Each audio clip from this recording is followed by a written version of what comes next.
My name is Aurora Lipper from Supercharged Science. I'm a mechanical engineer, I'm a university instructor, I fly airplanes, I'm a real astronomer, I build robots, and I not only attended high school and college at the same time, but I also worked for NASA while doing those things.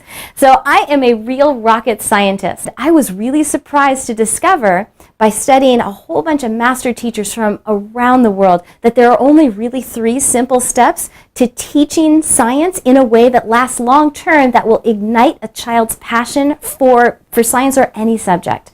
And I was really surprised by there were only 3 steps to it. And why doesn't everybody know about this? Now, this is backwards from how most people teach science. So here, what are those 3 steps? Let me give them to you right now. First step, you have to get the kids genuinely interested and excited about the topic. You just can't stand at the front of the room and start reading from your book or from your notes that you've made.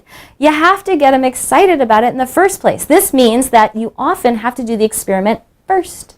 You know, most ways that science is taught, they don't actually do any experiments, and they do if there's time, and if they do an experiment, it's an experiment that is usually a few grade levels below where the students are actually at. And it doesn't challenge them at all, and the students are thinking, wow, that's it? I don't like science. If this is what science is, forget about it.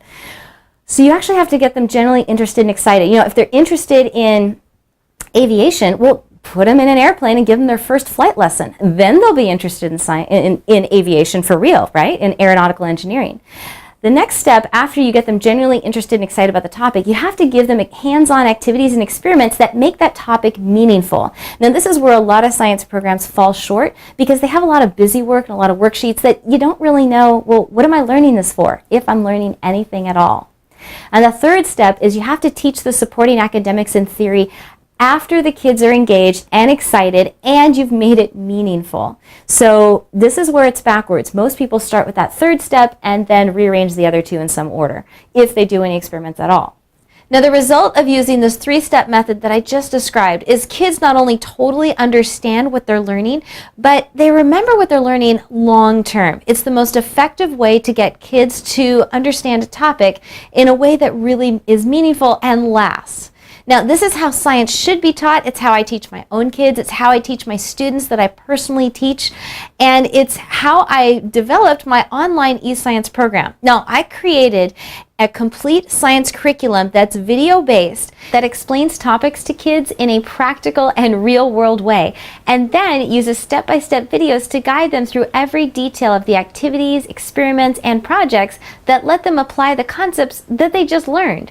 It's self-guiding, so kids can do it on their own, which is great if you don't have time to go through each experiment and lesson with your kids, but you still want them to have fun learning. So even if you don't have time to teach science, or science isn't really your thing, you don't have a background in science, or if your kids aren't getting the science that they really need and you know they should in school, this is the program that is going to make the difference for you. Everything is available to you 24 hours a day, 7 days a week, so you can do this program on your own schedule. Now, eScience is aligned with STEM education and as well as national standards for science. It not only meets them, but exceeds them in most areas. That's what the eScience program will do for you and your kids. Now, there are 18 principles in science, 10 of which kids have to not only know, but totally understand and be able to use by the time they hit college. Now, the eScience program is built on those 10 principles. This experiment that we're going to do now is we're actually going to build a robot arm. It's a very simple robot arm, but it's perfect for kids in grades 6th, 7th, and 8th because it teaches them about linkages and linear actuators. It'll actually give you a sneak peek into the world of robotics and how real scientists and engineers will make a robotic arm. Now, the things that they're going to learn about is they're going to learn how levers work together. They're also going to be learning how you can take a circular motion and translate that into a motion that's back and forth. And that's used a lot in the robotics industry. Are you ready? Let's get started. Now, are the cookies in your house too far away? Check out the cookie snatcher that I made. I have a couple of batteries here, switches, a motor, a screw with a bolt, and some toothbrushes. And when I push the switches,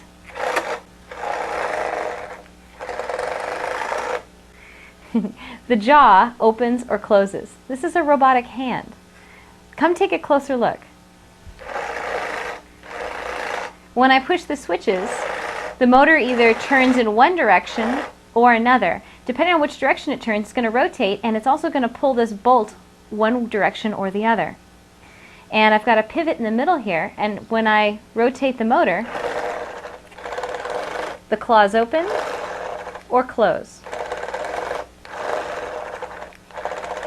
So the first thing we need to do is attach the bolt, the head of the bolt, to my motor shaft. Now you just can't use hot glue because this isn't going to make a good connection. This is real small and skinny. So what we're going to do is we need to somehow stick this into something larger and then attach it. So make sure you get the bolt as straight as you can get it as it's slowly drying. Now for your next step, we're actually going to be connecting our motor onto the popsicle stick, but we need the motor to be able to pivot. And to do that, we're going to use a tack. Pressing a tack down onto it near the end. And then once that's in there, just put glue only on the tack. Make sure there's none on the popsicle stick. And press your motor down. Okay? So now this is attached, but it's also allowed to pivot. Take another popsicle stick and we're going to do the same thing, pressing a tack down onto it near the end. Hot glue goes just on the tack itself. And this time we're going to put the bolt onto the pivot. So when you're done, it should look something like this. My motor's on one side, bolt's on the other. Doesn't matter which side is which. Okay? And then make them cross like an X. And where that X happens, that's where you're going to put your third tack through. Now you have your linear actuator scissors mechanism. With a pair of scissors, go ahead and cut off a piece of popsicle stick and hot glue it to the top edge of your piece of cardboard, just like that. And then place the tack that's in the cross part right into your piece of wood. Okay, make sure it can still rotate. Go ahead and bring the tails of your battery packs down towards you and hot glue these into place. What you want to do is take your paper clips and open them up so it looks like a V.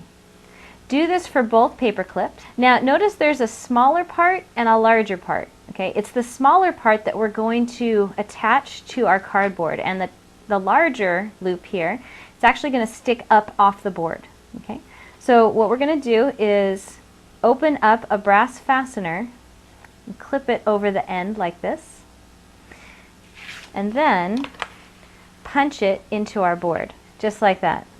Open it up on the other side and do the same thing on this side.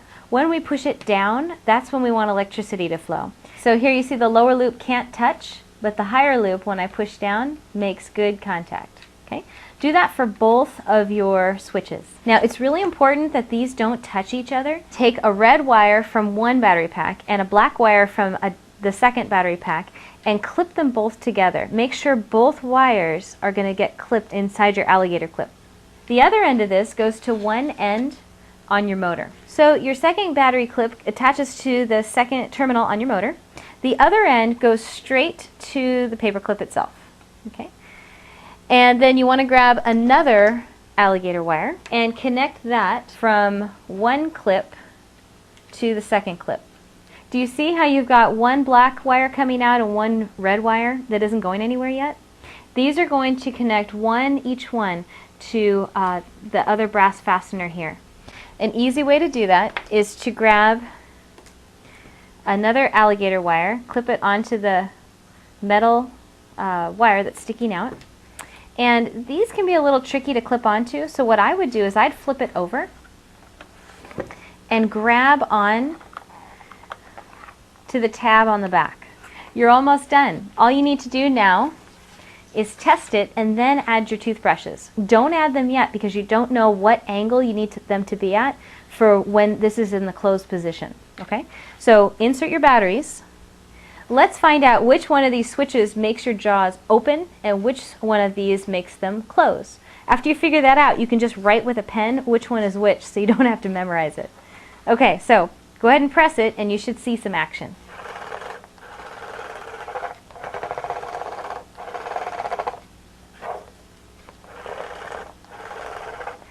So it works just like that.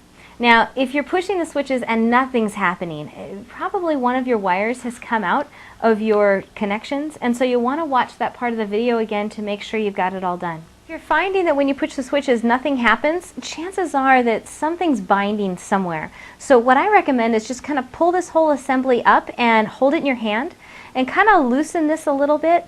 Just kind of pull up a little bit so these are more free to rotate. And go ahead and push your switches to kind of see, and I can see mine's wanting to move a little bit, but it's like jamming on something. So that means that my tacks are in here a little too tight. And you just want to put a little bit more play in there so it can do its job. Okay?